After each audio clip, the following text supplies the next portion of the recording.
আচ্ছা, আজকে হবে আইসিটি ক্লাস আর হচ্ছে হিসাব বিজ্ঞান প্রথম পত্র। তো শুরুতে আমি আইসিটি ক্লাসটা দেখাচ্ছি আপনাদেরকে, তো একটু ভালো করে লক্ষ্য করবেন। আচ্ছা, আইসিটিতে যেহেতু আমি তৃতীয় অধ্যায় থেকে শুরু করছি, তো প্রথমে আমি শিখিয়ে দিছি যে কিভাবে ডেসিমেল থেকে বাইনারি, ডেসিমেল থেকে অক্টাল, ডেসিমেল থেকে হেক্সাডেসিমেলে প্রস্তুত করে। তারপর সেকেন্ড ক্লাসে শিখাইছি যে বাইনারি থেকে কিভাবে ডেসিমেলে, অক্টাল থেকে কিভাবে ডেসিমেলে, হেক্সাডেসিমেল থেকে কিভাবে ডেসিমেলে রূপান্তর করে। তো অবশ্যই এইগুলো আপনারা গুরুত্ব সহকারে দেখে নেবেন। নিয়ম একই, শুধু আপনাদের অঙ্ক প্র্যাকটিস করতে হবে, তাহলে আপনারা শিখে যাবেন। তারপরে যদি কোনোটা না পারেন আমাকে সরাসরি ইনবক্সে মেসেজ দিবেন যে স্যার আমি এটা পারতেছি না, তখন আমি আপনাদেরকে সরাসরি দেখা দিব। আশা করি বুঝতে পারছেন। দেখো, এখন আজকে আমি আপনাদেরকে দেখাবো যে বাইনারি থেকে কিভাবে অক্টালে রূপান্তর করে। বাইনারি থেকে অক্টাল, বাইনারি থেকে অক্টাল। আচ্ছা, বাইনারি থেকে অক্টালে রূপান্তর করতে গেলে আপনাদের একটা নিয়ম জানতে হবে, সেটা হচ্ছে বাইনারির বিট হয়ে থাকে 8টা। বাইনারির বিট হয়ে থাকে বাইনারির বিট হয়ে থাকে 3টা। বাইনারির বিট হয়ে থাকবে 3টা বিট কি কি এটা আমি দেখাচ্ছি আপনাদেরকে। বেস বলি আমরা কোনো একটা কোশ্চেন দিল, পরবর্তীতে কোশ্চেনের বাহিরে বা ব্র্যাকেটের বাহিরে 8 লিখলো, ওইটা হচ্ছে অক্টাল সংখ্যা। আর বাইনারি সংখ্যা কিভাবে চিনে ওইটাও আপনারা বুঝে গেছেন। তো এখন আমি আপনাদেরকে দেখাবো যে 3 বিট দিয়ে আমরা কিভাবে অক্টাল সংখ্যা বের করি। 3 বিট বলতে এখানে বোঝানো হয়েছে 1 2 4। এই 1 2 4 এই 3টা বিট দিয়েই বাইনারি থেকে অক্টালে করা হয়। তো ধরেন আমি একটা অঙ্ক দিলাম, এখানে বাইনারির অঙ্কই দিই 1 1 0 1 1 দশমিক 0 1 1 1। এই সংখ্যাটাকে এটা থেকে বললো আমাদের এটাতে রূপান্তর করতে বা অক্টালে রূপান্তর করতে। সেই ক্ষেত্রে এটা আমরা কিভাবে করব এটি দেখার বিষয়। আচ্ছা, যেহেতু এইটা আছে 1 1 1 1 1 0 1 1 দশমিক 0 1 1 1 2, এটা থেকে আমরা কি করব, অক্টালে রূপান্তর করব। দেখেন এটা যেইভাবে আছে ওইভাবে আমরা কি করব, সাজাবো। আমি বলছি অক্টালের বিট বিট বিট হচ্ছে 3টা 1 2 4, এইগুলাকে বলে থাকি আমরা বিট। তো সেই ক্ষেত্রে যেইভাবে আছে ওইভাবে আমরা সাজাবো। 3টা আলাদা করব। কিভাবে আলাদা করব একটু দেখে নেন। আচ্ছা, এই দশমিকটা আছে না, দশমিকের আগেরগুলা ডান দিক থেকে আসবেন, এরকম 3টা আলাদা করবেন। যেহেতু বিট 3টা, এরকম 3টা আলাদা করবেন। এই যে 3টা, এটা দাগ দিয়ে বুঝাচ্ছি আপনাদের সুবিধার্থের জন্য, আপনারা আলাদা করতেও পারেন নাও করতে পারেন। এই যে 3টা, আর এখানে হয় 2টা, এখানে হয় কি 1 1, 2টা হয়। বাট সামনে যদি আমি কোনো 0 দিই, কোনো সমস্যা আছে? কোনো সমস্যা নেই। আপনি 100-র আগে যদি 100টাও শূন্য দেন, ঘুরে ফিরে 100ই হবে। এই কারণে সামনে যদি কোনো শূন্য দেন কোনো সমস্যা নেই, এই কারণে শূন্যগুলো ইউজ করবেন। পরবর্তীতে দশমিকের পরেরগুলো আপনারা কিভাবে করবেন, দশমিকের পরেরগুলা বাম দিক থেকে ডানে যাবেন, 3টা আলাদা করবেন। এই যে 3টা আলাদা করছি, 0 1 1, আর এখানে কি আছে, শুধু একটা 1, তার মানে 2টা 0 বাড়ায় নেন। এটা মনে মনে ধরে নেবেন, আমি বোঝানোর জন্য দিয়ে দিচ্ছি। এই যে 3টা সংখ্যা হয়ে গেছে। তো এটা যেভাবে আছে এইভাবে সাজান, 1 0 1 1, তারপর কি 0 1 1, আবার তারপর দশমিক, তারপর আছে কি 0 1 1, তারপর 1 0 0। এই যে 3টা আলাদা হয়ে গেছে। তো এখন এই যে 3টা আছে, এই 3টা বক্সের মধ্যে দিবেন 0 1 1, এই 0 1 1। এখন একটু খেয়াল করেন, 1 1 যেটার মধ্যে আছে ওই সংখ্যা যোগ করবেন। তো 0 আছে 4-এর মধ্যে, তার মানে এটা যোগ হবে না। 1 1 কোন কোন সংখ্যার মধ্যে আছে, 2-এর মধ্যে আছে, 1-এর মধ্যে আছে। তো 2 আর 1 যোগ করলে কত হয়, 3 না? তো এটার মান হবে 3। তারপর আছে কি 0 1 1, আবার 0 1 1, 0 1 1, তার মানে 0 আছে 4-এর মধ্যে, 4 সংখ্যাটা নিব না। 1 আছে যে সংখ্যার মধ্যে ওই সংখ্যা যোগ করে দিবেন। তো 2 এবং 1 দুইটা যোগ করলে হয় 3, আবার 3, দশমিক, তারপর কি আছে 0 1 1, আবার 0 1 1 আছে 0 1 1, তো এই দুইটা সংখ্যা যোগ করলে 3ই হয়। তারপর আছে কি 1 0 0, এই যে 1 0 0 এরকম আছে, তার মানে যোগ হবে কি শুধু 4, আর এই দুইটার মধ্যে 0 0 আছে, তার মানে এই দুইটা সংখ্যা যোগ হবে না, শুধু 4 হবে এখানে, তো 4। তাহলে আমাদের অক্টাল মান হবে 3.3.34, এই অক্টালটা শেষ। এইভাবে মূলত আমাদের অক্টাল সংখ্যা বের করা লাগে। আশা করি বুঝতে পারছেন। এখন ধরেন আমরা যদি অক্টাল থেকে বাইনারি করি, আরেকটা নিয়ম শেখাচ্ছি অক্টাল থেকে বাইনারি, এটাও আপনাদের জন্য ইজি হবে, মানে পুরো উল্টা নিয়ম, অক্টাল থেকে বাইনারি। আচ্ছা, অক্টাল থেকে বাইনারি করতে গেলে আপনাদের কি করতে হবে, দেন কোন একটা সংখ্যা দিলাম আমি 765.25, 8কে বাইনারি করো, এরকম একটা কথা বললো। সেক্ষেত্রে আমাদের কি করতে হবে, এই যে সংখ্যাটা আছে 258 ইকুয়াল, এই যে 7 আছে না, এই 7কে আমাদের কি করতে হবে, 3 বিট নিয়ে আমরা, 3টা যেহেতু বিট আছে, 3টা বিট কি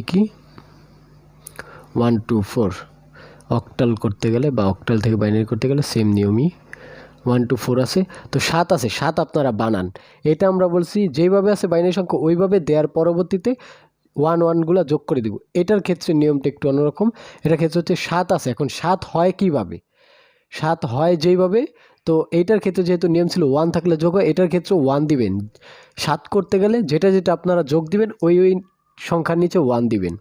যেমন 7 করতে গেলে আমাদের 4 লাগবে, 1 দিবেন, 2 লাগবে, 6 হইল এই যে 1 7, তার মানে 1 1 1 হইল 7, তাহলে বাইনারি সংখ্যা হবে কি 1 1 1, 7-এর বদলে এটা বাইনারি সংখ্যা কি হবে 1 1 1, এই যে তিনটা আলাদা করে রাখবেন। তারপর 6 করতে গেলে বাইনারি সংখ্যা কি লাগবে, তো 4 এবং 2 এই দুইটা যোগ করতে হবে, কিন্তু তো যেই দুইটা যোগ করতে হবে এই দুইটার নিচে 1 দেন, আর এটা নিচে হবে 0, তাহলে 1 1 0, তো 6-এর বদলে কত হয়েছে 1 1 0। তারপর আছে 5, তো 5 কীভাবে বের করবেন, যে দুইটা সংখ্যা যোগ দিবেন, যেমন 4 আর 1 যোগ করলে হয় 5, তো 4-এর নিচে 1 হবে, 1-এর নিচে 1 হবে, দুইটা যোগ করলে যেহেতু 5 আর এটার নিচে 0 হবে, তার মানে এটা কী হবে 1 0 1, এই যে 1 0 1, দশমিক থাকলে দশমিকটাই দিয়ে দিবেন এখানে। তারপর 2 কীভাবে হবে, এই যে 2-এর নিচে শুধু 1, বাকি এইগুলোর নিচে 0, তো 0 1 0।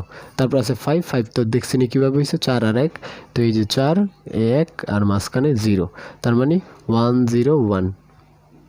তারপর এগুলো একসাথে করে ফেলবেন, 1 1 1 1 0 1 0 1, এগুলা সাবধানে তুলবেন, একটা 1 বা একটা 0 যাতে বাদ না যায়, তাহলে কিন্তু আপনাদের অঙ্ক ভুল হবে। 0 1 0 1 0 1, এই বাইনারি লাস্টে 2 দিয়ে দিবেন, কারণ বেস উল্লেখ করতেই হয়। তো এইভাবে মূলত অক্টাল থেকে বাইনারি আপনাদের করতে হয়, বা বাইনারি থেকে অক্টাল আপনাদের করতে হবে 3 বিট দিয়ে মাত্র। তো আশা করি বুঝতে পারছেন। তো অবশ্যই এইগুলো আপনারা ফলো করবেন, যদি কোনো সমস্যা হয় তাহলে অবশ্যই আমাকে জানাবেন, আমি আপনাদের সলভ করে দেব ইনশাল্লাহ। আচ্ছা, এখানে আপনাদের হোমওয়ার্ক দেওয়া আছে, এই 4টা হোমওয়ার্ক আপনারা করে নেবেন, এগুলো স্ক্রিনশট দিয়ে রাখেন অথবা খাতায় নোট করে রাখেন। আপনারা অবশ্যই এগুলো হোমওয়ার্ক করে আমাকে দেখাইবেন, যদি কোনো সমস্যা হয় তাহলে অবশ্যই আমাকে বলবেন। এখানে 2 নম্বরটা বলছে কিন্তু দশমিকে রূপান্তর করতে, দশমিক বলতে ডেসিমেল, মানে ডেসিমেলে রূপান্তর করবেন। আর 1 নম্বরটা বলছে ডেসিমেলকে হেক্সাডেসিমেলে রূপান্তর করতে, বা দশমিককে হেক্সাডেসিমেলে রূপান্তর করতে। আশা করি বুঝতে পারছেন। তো এখন আপনাদের অ্যাকাউন্টিং ক্লাসটা হবে, তাই গুরুত্ব সহকারে অ্যাকাউন্টিং ক্লাসটা দেখবেন। অ্যাকাউন্টিং সেকেন্ড পেপার আজকে যেহেতু সেকেন্ড পেপার করাবো, যাদের শুধু আইসিটি ছিল তারা এখানে আপনাদের ক্লাসটা শেষ করতে পারেন, আর অন্যথায় যারা আছেন সবাই অ্যাকাউন্টিং ক্লাসেও মনোযোগ দেন। হ্যালো শিক্ষার্থী বন্ধুরা, কেমন আছেন আপনারা সবাই? আশা করি অনেক ভালো আছেন। তো এটা হচ্ছে হিসাব বিজ্ঞানের দ্বিতীয় পত্র। আমি শুরুতে আপনাদেরকে হিসাব বিজ্ঞানের দ্বিতীয় পত্রের চ্যাপ্টার 4 দেখাবো, অর্থাৎ 4র্থ অধ্যায়। আপনারা বলতে পারেন যে প্রথম থেকে কেন শুরু করি নাই, কারণ হিসাব বিজ্ঞান সেকেন্ড পেপারটা এমন একটা টপিক যেটা আপনারা শুরু থেকে যদি ধরি তাহলে ইজিলি পারবেন না। আপনাদের ফার্স্ট চ্যাপ্টার, সেকেন্ড চ্যাপ্টার এগুলো পারতে হলে অনেকটা একবারে ফার্স্ট পেপার ক্লিয়ারলি পারতে হবে। এই কারণে আমি যেই অধ্যায়গুলো সহজ সেকেন্ড পেপারের, সেই অধ্যায়গুলো আমি আগে কভার করব। এতে করে ফার্স্ট চ্যাপ্টার, সেকেন্ড চ্যাপ্টার আপনাদের জন্য ইজি হয়ে যাবে। তো এই কারণে চতুর্থ অধ্যায়টা হচ্ছে সবচেয়ে সহজ একটা অধ্যায় সেকেন্ড পেপারের, মানে হিসাব বিজ্ঞান সেকেন্ড পেপারের সবচেয়ে সহজ একটা অধ্যায় হচ্ছে এই চতুর্থ অধ্যায়। এখানে আমি চতুর্থ অধ্যায় থেকেই শুরু করব, তাই গুরুত্ব সহকারে দেখবেন। আচ্ছা, এই অধ্যায়টার নাম হচ্ছে যৌথ মূলধনী কোম্পানির মূলধন। তো এটাতে মূলত শেয়ার বের করা লাগে, শেয়ারকে টাকাতে কনভার্ট করা লাগে। তো এই অধ্যায়টা করতে গেলে আমাদের কিছু জাবেদা প্রয়োজন হয়, আর হচ্ছে আর্থিক বিবরণীতে কীভাবে এই জাবেদাগুলো উপস্থাপন করা হয় এটি দেখার বিষয়। মেনই হচ্ছে জাবেদা। আপনি জাবেদা পারলে আর্থিক অবস্থার বিবরণী এমনিতেই পারবেন। বেশিরভাগই জাবেদা নির্ণয় করতে বলে, তো এইটা দিয়েই আমি আপনাদেরকে জাবেদা নির্ণয় করে দেখাবো। আচ্ছা, প্রথমত কোশ্চেনটা পড়ি। এই অঙ্কটা করতে গেলে সর্বপ্রথম আপনাদেরকে বের করতে হবে কয়েকটা শেয়ার, যেমন অনুমোদিত শেয়ার, তারপর হচ্ছে ইস্যুকৃত শেয়ার, আবেদনকৃত শেয়ার, ফেরতকৃত শেয়ার, এইগুলো বের করা লাগে। তো আমি আপনাদেরকে দেখাচ্ছি। প্রথমত এই অধ্যায়টা করতে গেলে আপনাদের কি কি শেয়ার বের করে দেখানো প্রয়োজন পড়ে।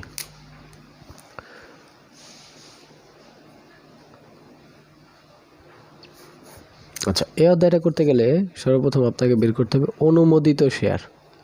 আচ্ছা, শেয়ার সংখ্যা যদি আপনি বের করতে পারেন, টাকার সংখ্যা এমনিতে আপনি বের করতে পারবেন। 1 নম্বরে বের করতে হয় অনুমোদিত শেয়ার, 2 নম্বরে বের করতে হয় ইস্যুকৃত শেয়ার,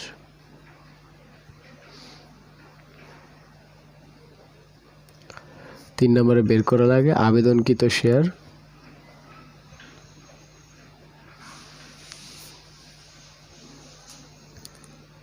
তারপর বের করা লাগে শেয়ার অধিহার অবহার,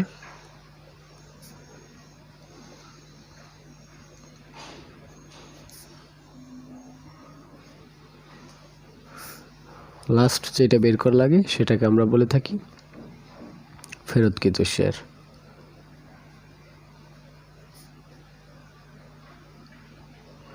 এই অধ্যায়ে এই 5 প্রকারের শেয়ার বের করতে বলে। এইগুলা বের করতে পারলে আপনাদের জন্য টাকাটা বের করা একদম ইজি হয়ে যায়। তারপর জাবেদা করা লাগে। কোশ্চেনে জাবেদা বলবেই। এই অধ্যায়ের মধ্যে মাত্র 2টা কোশ্চেন এসে থাকে। কয়ের কোশ্চেনগুলো আপনারা খ গ পারলে এমনিতেই পারবেন, এই কারণে কয়ের কোশ্চেনগুলো দেখাচ্ছি না। খর গতে 2টা কোশ্চেন এসে থাকে। জাবেদা নির্ণয় করতে বলে, আর্থিক অবস্থার বিবরণী নির্ণয় করতে বলে। তো জাবেদা করতে গেলে মাত্র 3টে জাবেদা সম্পর্কে আপনাদের জানতে হবে। 1 নম্বর জাবেদা ব্যাংক হিসাব ডেবিট, আর হচ্ছে শেয়ার আবেদন ক্রেডিট।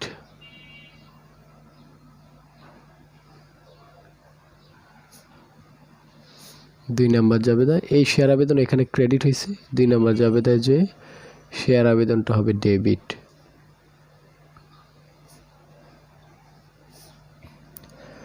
তারপর শেয়ার অবহার যদি থাকে ডেবিট হবে,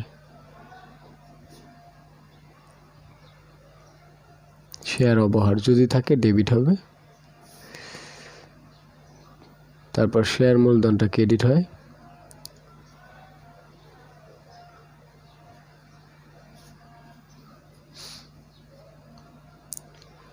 শেয়ার অধিহার ক্রেডিট হয়,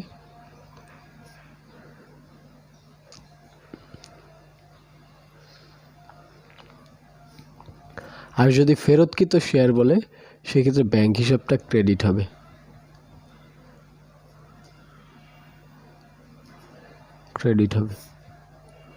আর 3 নম্বর যে জাবেদা ওইটা মাঝে মাঝে থাকে, সবসময় উল্লেখ থাকে না। তারপর লিখি অলিক যে সম্পদগুলো আছে, যেমন অবলেখকের কমিশন,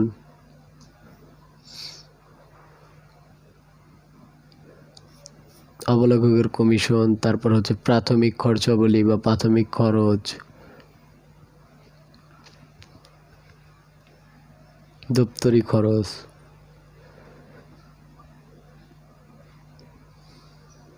এই হিসাবগুলো থাকলে ডেবিট হয়। আর হচ্ছে ব্যাংক হিসাব ক্রেডিট হবে।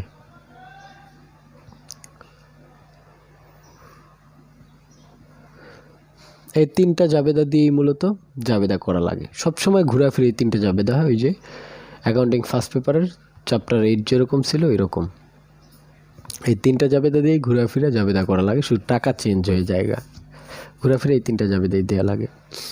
আর মাঝে মাঝে হচ্ছে ভূমি আসে বা জমি আসে, তখন ভূমিটাকে ডেবিট করা লাগে, আর হচ্ছে শেয়ার মূলধনটাকে ক্রেডিট করা লাগে। ওইটা অন্য বিষয়, ওইটা যদি আসে মাঝে মাঝে ওইটা দেখায় দিব। আচ্ছা, এগুলো আপনাদের নোট করে রাখতে হবে যে জাবেদা কী কী থাকে আর হচ্ছে কী কী শেয়ার বের করতে বলে। তো আমরা এখন অঙ্কে চলে যাই। তো এখানে একটা অঙ্ক আছে, রূপালী কোম্পানি লিমিটেড প্রতি শেয়ার 100 টাকা মূল্যে 90 শেয়ারে বিভক্ত, এত টাকা মানে 90 লক্ষ টাকা অনুমোদিত মূলধনে নিবন্ধিত হলো। আচ্ছা, তো এখানে বলে দিছে যে অনুমোদিত শেয়ার কত, অনুমোদিত মূলধনে নিবন্ধিত হলো মানে অনুমোদিত শেয়ার। তো অনুমোদিত শেয়ারটা হচ্ছে কত, 90,000 শেয়ার। তো ফার্স্ট অফ অল আমাদের অনুমোদিত শেয়ারটা বের করতে হবে। তো আমরা পেয়ে গেলাম অনুমোদিত শেয়ার। সেকেন্ড, আমাদের ইস্যুকৃত শেয়ারটা বের করতে হবে। কোম্পানি প্রতি শেয়ার 10 টাকা অধিহারে 60,000 শেয়ার জনসাধারণের নিকট বিক্রয়ের উদ্দেশ্যে ইস্যু করলো। অনেক সময় বলা থাকবে যে ইস্যু করলো, অনেক সময় বলা থাকবে যে বিক্রয়ের উদ্দেশ্যে প্রচার করলো, সেটাও কি হবে, ইস্যুকৃত শেয়ার। তো ইস্যুকৃত শেয়ার চেনার উপায় হলো বিক্রয় করলো বা বিক্রয়ের উদ্দেশ্যে প্রচার করলো বা বিক্রয়ের উদ্দেশ্যে বিজ্ঞাপন প্রদান করলো, ওইগুলোই হচ্ছে ইস্যুকৃত শেয়ার। মানে যেটা বিক্রয়ের উদ্দেশ্যে বিজ্ঞাপন প্রদান করলো বা প্রচার করলো বা বিক্রয় করলো, ওইগুলোই হচ্ছে মূলত ইস্যুকৃত শেয়ার। সবসময় ইস্যু কথাটা উল্লেখ থাকবে না। যাই হোক, এটাতে ইস্যু কথা উল্লেখ আছে। তার মানে এই 60,000 শেয়ার হচ্ছে ইস্যুকৃত শেয়ার। তৃতীয় যেটা আমাদের বের করতে হবে সেটা হচ্ছে আবেদনকৃত শেয়ার। এই দেখেন এখানে লেখা আছে কোম্পানির সর্বমোট 95,000 শেয়ার আবেদন পেল। এখানে উল্লেখই থাকবে আবেদন পেল, মানে দেখলে আপনারা বুঝে যাবেন যে এটা হচ্ছে আবেদনকৃত শেয়ার। চতুর্থত আপনাদের বের করতে হবে শেয়ার অধিহার বা অবহার। দেখেন এখানে বলছে কি প্রতি শেয়ার 10 টাকা অধিহারে, প্রতি শেয়ার কত টাকা অধিহারে, 10 টাকা অধিহারে। তার মানে অধিহার হচ্ছে কত টাকা, 10 টাকা। অধিহার অবহার এটা আমি বুঝাবো যখন অঙ্ক করব তখনই। এখন আপাতত কোশ্চেনটা পড়তেছি। তার মধ্যে 60,000 শেয়ার আবেদনকারীদের মধ্যে বন্টন করা হলো। অতিরিক্ত আবেদনের টাকা সংশ্লিষ্ট আবেদনকারীদের ফেরত দেওয়া হলো। এই যে ফেরত কথাটা উল্লেখ আছে, তার মানে ফেরতকৃত শেয়ার হচ্ছে কত, এখানে খুঁজতে হবে। ফেরতকৃত শেয়ারটা কীভাবে বের করে, ফেরতকৃত শেয়ারটা বের করতে গেলে আবেদনকৃত শেয়ার থেকে ইস্যুকৃত শেয়ারটা বিয়োগ দেওয়া লাগবে, তাহলে ফেরতকৃত শেয়ারটা বের হয়ে যাবে। তো আবেদনকৃত শেয়ার হচ্ছে 95,000 টাকা আর ইস্যুকৃত শেয়ার হচ্ছে 60,000 টাকা। তো 95,000 টাকা থেকে 60,000 টাকা আপনি বিয়োগ করেন, তাহলে বের হয় যত টাকা, 95,000 শেয়ার থেকে 60,000 শেয়ারটা আপনি বিয়োগ করেন। বিয়োগ করার পরে যত শেয়ার বের হবে ওটাই হচ্ছে ফেরতকৃত শেয়ার। মানে এখানে 35,000 শেয়ার বের হয়েছে, তো এটি হচ্ছে ফেরতকৃত শেয়ার। সবসময় মনে রাখবেন আবেদনকৃত শেয়ার থেকে ইস্যুকৃত শেয়ারটা বিয়োগ দিলে যেই শেয়ারটা পাওয়া যায় ওটা হচ্ছে ফেরতকৃত শেয়ার। যদি ফেরত উল্লেখ থাকে সেক্ষেত্রে ফেরতকৃত শেয়ারটা লাগবে, ফেরত উল্লেখ না থাকলে ফেরতকৃত শেয়ারটা লাগবে না। আশা করি বুঝতে পারছেন।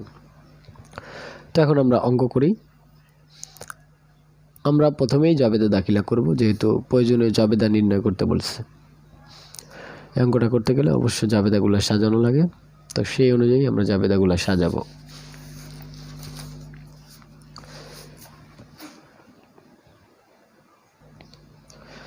আচ্ছা, তো জাবেদার নিয়ম আপনারা জানেন, যেভাবে সাধারণ জাবেদা করা হয় এখানেও সেমভাবেই জাবেদা করতে হবে। যেহেতু কোশ্চেনে বলছে রূপালী কোম্পানি লিমিটেড, এই কারণে এখানে সাজাবেন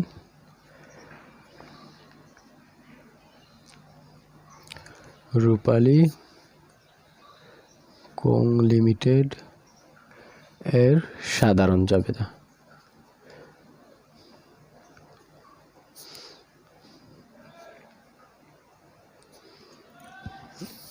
আচ্ছা, সাধারণ জাবেদার যেই ছক নর্মালি এখানেও সেম ছকটাই দেখানো লাগবে। সাধারণ জাবেদার ক্ষেত্রে যে ছকগুলো হয়ে থাকে এখানেও নর্মালি সেই ছকগুলোই দেখাতে হবে। আচ্ছা, এখানে হবে তারিখ, বিবরণ, খতিয়ান পৃষ্ঠার, ডেবিট টাকা, ক্রেডিট টাকা। আচ্ছা, একটু ঘরটা বাঁকা হয়ে গেছে, এটা বুঝে নেবেন আপনারা। এখানে হবে তারিখ। আচ্ছা, এখানে তারিখটা উল্লেখ করতেই হবে, কারণ তারিখটা উল্লেখ না করলে আমাদের ছকটা হবে না। আর হিসাব বিজ্ঞান নিয়ম হচ্ছে ছক ঠিক রাখতে হবে, ছকের কাজ না থাকলেও ছক ঠিক রাখতে হবে। তারিখ, বিবরণ, খতিয়ান পৃষ্ঠা, এ হচ্ছে ডেবিট টাকা, এ হচ্ছে ক্রেডিট টাকা। আচ্ছা, এই নিয়মগুলো আপনারা মনে রাখবেন। জাবেদা করতে গেলে এই জাবেদা ছকটাই উল্লেখ করতে হবে। তো প্রথমত আমি বলছিলাম যে জাবেদা মাত্র 3টা আসে, তো এখানে ওই জাবেদাগুলো আমরা বসাবো। 1 নাম্বার জাবেদা ছিল, তো তারিখের ঘরে কিছু লিখতে হবে না, জাস্ট জাবেদা লিখবেন। ব্যাংক হিসাব, ডেবিট, শেয়ার আবেদন, ক্রেডিট।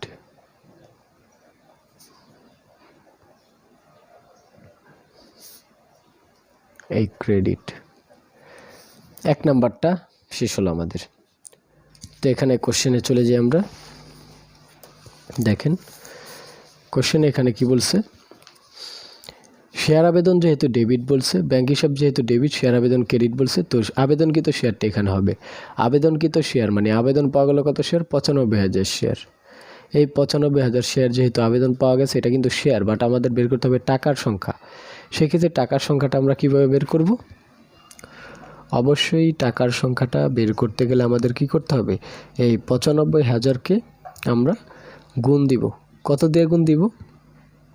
100 দিয়ে গুণ দিব। মেন টাকা কিন্তু 100, বাট আমরা 100 দিয়ে গুণ দিব না, আমরা গুণ দিব হচ্ছে 100 আর হচ্ছে এখানে কত দেয়া, 100 আর হচ্ছে 10% অধিহারে। আচ্ছা, অধিহার বলতে বোঝায় এই যে 100 টাকা দেখছেন না, এই 100 টাকার অধিক আরও 10 টাকা, মানে 100 টাকার সাথে আরও 10 টাকা কী হবে, যোগ হয়ে তারপর আবেদনকৃত শেয়ারের সাথে গুণ হবে। আর যদি 10 টাকা অবহার বলতো, অবহার, সেক্ষেত্রে কী হতো, এই 100 টাকা থেকে, মানে মেন টাকা হচ্ছে কিন্তু 100 টাকা, এই 100 টাকা থেকে 10 টাকা মাইনাস হয়ে মানে 90 টাকা গুণ হইতো এই 95,000 শেয়ারের সাথে। আশা করি বুঝতে পারছেন। অধিহার বললে অধিক হবে, মানে 100 টাকা থেকেও আরও 10 টাকা অধিক, মানে যোগ হয়ে তারপর এটার সাথে গুণ হবে, মানে 110 টাকা গুণ হবে 95,000 শেয়ারের সাথে। আপনারা গুণ করেন, 95,000 শেয়ার গুণ হচ্ছে 110। 110 কেন হইল? 10 টাকা অধিহার বলছে এই কারণে। তো 95,000 গুণ 110 বের হয় 1,04,50,000 টাকা। আচ্ছা, এটাতে বেশিরভাগ টাকার সংখ্যাটা একটু বেশি বের হয়, এটা আপনারা বুঝে নেবেন। আচ্ছা, তাহলে জাবেদা কিন্তু সেম, ব্যাংক হিসাব ডেবিট, শেয়ার আবেদন ক্রেডিট। টাকা হবে 1,04,50,000। কীভাবে হইলো এই টাকাটা? ওই যে 95,000 শেয়ারের সাথে 110 দিয়ে গুণ দিছি। কেন 110 দিয়ে গুণ হলো? মেন টাকা হচ্ছে 100 টাকা, অধিহার বলছে 10 টাকা, তার মানে 100 টাকার সাথে ওই 10 টাকা যোগ হয়ে তারপর গুণ দিতে হবে।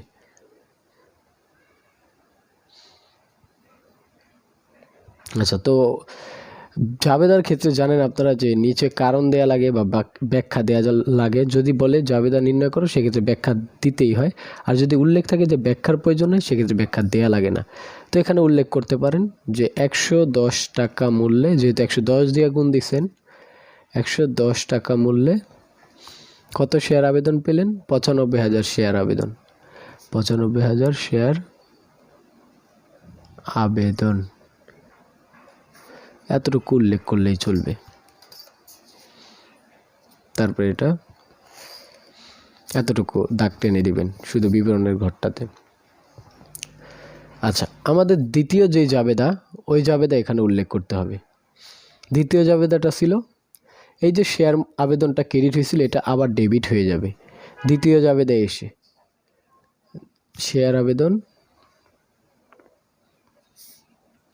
ডেবিট, আর হচ্ছে তারপর হচ্ছে শেয়ার মূলধন ক্রেডিট। এখানে কিন্তু কোনো অবহার নেই, অবহার হইলে ডেবিট হইতো। শেয়ার মূলধন ক্রেডিট, অবহার থাকলে ডেবিট হইতো, আর বাকিগুলো সব ক্রেডিট। শেয়ার অধিহার কিন্তু আছে, শেয়ার অধিহার আছে, তার মানে শেয়ার অধিহারটা কী হবে? ক্রেডিট হবে। আচ্ছা, তারপর দেখেন এখানে কিন্তু উল্লেখ ছিল ফেরত করছে, এই যে আবেদনকারীদের ফেরত দেওয়া হলো। ফেরত কথা উল্লেখ থাকলে ব্যাংক হিসাব আসে এখানে, মনে রাখবেন। আর যদি ফেরত কথা উল্লেখ না থাকতো তাহলে কিন্তু আমাদের এই পর্যন্ত জাবেদা শেষ হয়ে যেত। ফেরত কথা যদি উল্লেখ না থাকতো তাহলে কিন্তু এই পর্যন্ত জাবেদা শেষ হয়ে যেত। যেহেতু ফেরত কথা উল্লেখ আছে, তার মানে আমাদের ব্যাংক হিসাব হবে। এখানে উল্লেখ করতে হবে ব্যাংক হিসাব ক্রেডিট। সবসময় এই নিয়মে আমাদের জাবেদা করতে হবে। এখন টাকাগুলো কীভাবে বের করব? শেয়ার আবেদনের টাকা তো দেই আছে এখানে 1,04,50,000, এই টাকাটাই এখানে উল্লেখ হবে। শেয়ার মূলধনের টাকাটা কীভাবে বের করব?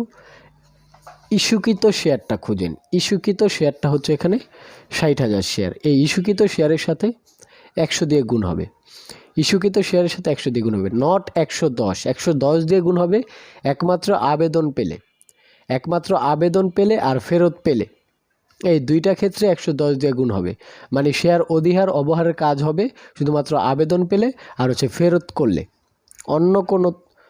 অন্য কোনো নিয়মে আপনারা এই শেয়ার অধিহার অবহারের কাজ হয় না। মানে ইস্যুকৃত শেয়ার বের করতে গেলে বা অন্যান্য শেয়ার বের করতে গেলে এই শেয়ার অধিহার বা অবহারের কাজ হয় না। এই কারণে মনে রাখবেন, শুধু আবেদন পেলে আর হচ্ছে ফেরত দিলে এই শেয়ার অধিহারের অবহারের কাজ হয়। তাছাড়া সব কিছু মেন টাকার উপর কাজ হবে সব। যেমন এই ইস্যুকৃত শেয়ার বলছে 60,000, এটা গুণ হবে 100 দিয়ে। এটি হচ্ছে শেয়ার মূলধন, ইস্যুকৃত শেয়ারটি হচ্ছে শেয়ার মূলধন। তো 60,000কে 100 দিয়ে গুণ দেন, কত হবে? 6 লক্ষ। 60,000কে 100 দিয়ে আমরা গুণ দিই,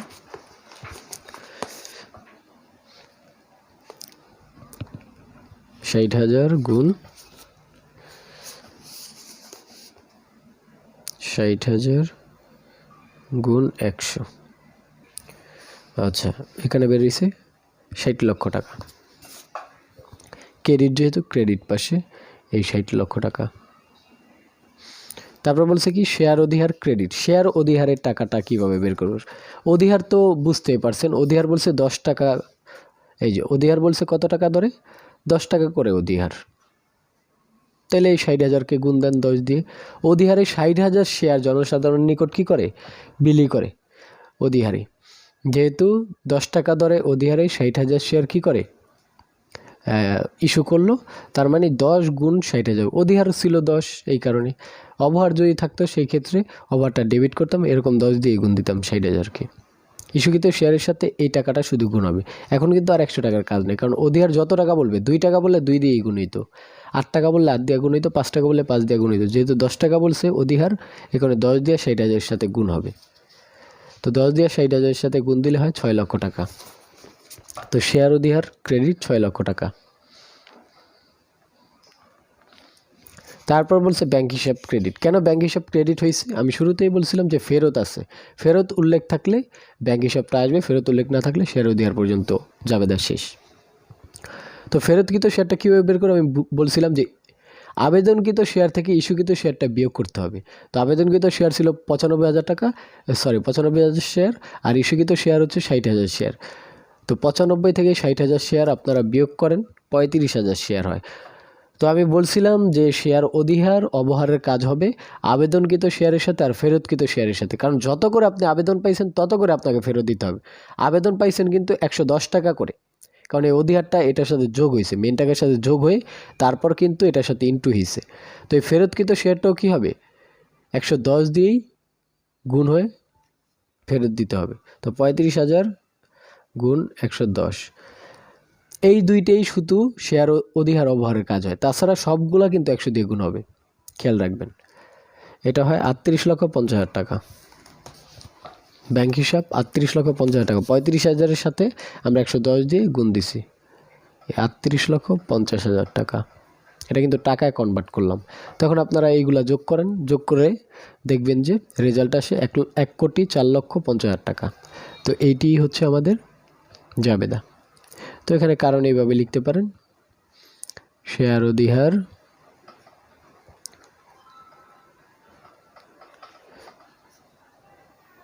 শেয়ার মূলধন আর হচ্ছে শেয়ার আবেদন হিসাবভুক্ত হলো। আচ্ছা, আমি যেভাবে শিখাচ্ছি জাবেদাগুলো ওইভাবেই শিখবেন, বইয়ের নিয়ম দেখবেন না। দেখেন টাকা ঠিকই মিলবে, বইতে হয়তো এটাকে 3টা করছে, 3 ভাগে করছে, আমি 2 ভাগেই করে দেখাচ্ছি যাতে আপনাদের জন্য সুবিধা হয়। বইতে 3 ভাগে করছে, এই কারণে বইয়ের নিয়মে আমার নিয়ম মিলবে না, এই কারণে 2 ভাগেই করবেন। যেই নিয়মে শিখাচ্ছি ওই নিয়মেই করবেন, তাহলে আর ভুল হবে না। এখানে কিন্তু শেয়ার আবেদন, শেয়ার মূলধন, শেয়ার অধিহার হিসাবভুক্ত হয়েছে, ওইটা আমি লিখছি যে শেয়ার অধিহার, শেয়ার মূলধন, শেয়ার আবেদন হিসাবভুক্ত হলো, বাকি শেয়ার কিন্তু ফেরত দিছে, এই কারণে ব্যাংক হিসাবটা আসছে। তো এখানে লিখবেন বাকি শেয়ার ফেরত, বাকি শেয়ার ফেরত প্রদান, এতটুকু উল্লেখ থাকলেই চলে। এই যে আমাদের জাবেদা শেষ, এতটুকু করলেই আপনাদের জাবেদা শেষ। মাত্র 2টা জাবেদা ইউজ হয়েছে, আর একটা জাবেদা ইউজ হইতো, এটা মাঝে মাঝে আসে, অবলেখকের কমিশন বা দপ্তরি খরচ বা প্রাথমিক খরচা বলে, ওইটা অন্য হিসাব, ওইটা অন্য কোনো অঙ্কতে আপনারা দেখতে পারবেন। তো আশা করি বুঝতে পারছেন যে শেয়ার অধিহারের কাজ কী, অবহারের কাজ কী। অবহারের অঙ্ক যখন করাবো তখন আরও বেশি ক্লিয়ার হবেন। তো এইভাবে মূলত আপনাদের কি করতে হবে, জাবেদাগুলা করতে হবে। জাবেদাগুলো নোট করে রাখবেন, আমি ওই পৃষ্ঠারে শুরুতেই দেখাইয়া দিছিলাম, তো আপনারা অবশ্য নোট করে নেবেন, এই জাবেদাগুলা নিয়মগুলা নোট করে নেবেন। তো আজকের ক্লাসটা এই পর্যন্তই। নিয়মিত আপনারা ক্লাসগুলো দেখে নেবেন, যেহেতু আমি ভিডিও রেকর্ড করে আপনাদেরকে দিচ্ছি। অবশ্যই প্রত্যেকটা ক্লাস খুব গুরুত্ব সহকারে দেখবেন, আর যদি কোনো প্রবলেম হয় তারপর আমাকে ইনবক্সে কোশ্চেন করবেন, আমি দেখা দিব। তাহলে আপনাদের বাড়ির কাজ এটাই থাকবে, যেহেতু এটা আমি করাইছি, যেটা করাইছি এটা হচ্ছে আমি নিজে থেকে করাইছি। এখন আপনারা যদি নিজে থেকে করেন তাহলে আরও বেশি ক্লিয়ার হবেন। তো এটা আপনারা স্ক্রিনশট দিয়ে রাখেন, এই সম্পূর্ণটা আপনাদের বাড়ির কাজ থাকবে। অ্যান্সার দেখবেন না, শুধু কোশ্চেন, বইয়ের অ্যান্সারের সাথে আমার অ্যান্সার নাও মিলতে পারে, তো আপনারা এটা করে নেবেন। তো আজকের ক্লাস এই পর্যন্তই, দেখা হচ্ছে অন্য কোনো ক্লাসে। ভালো থাকবেন সবাই, আল্লাহ হাফেজ।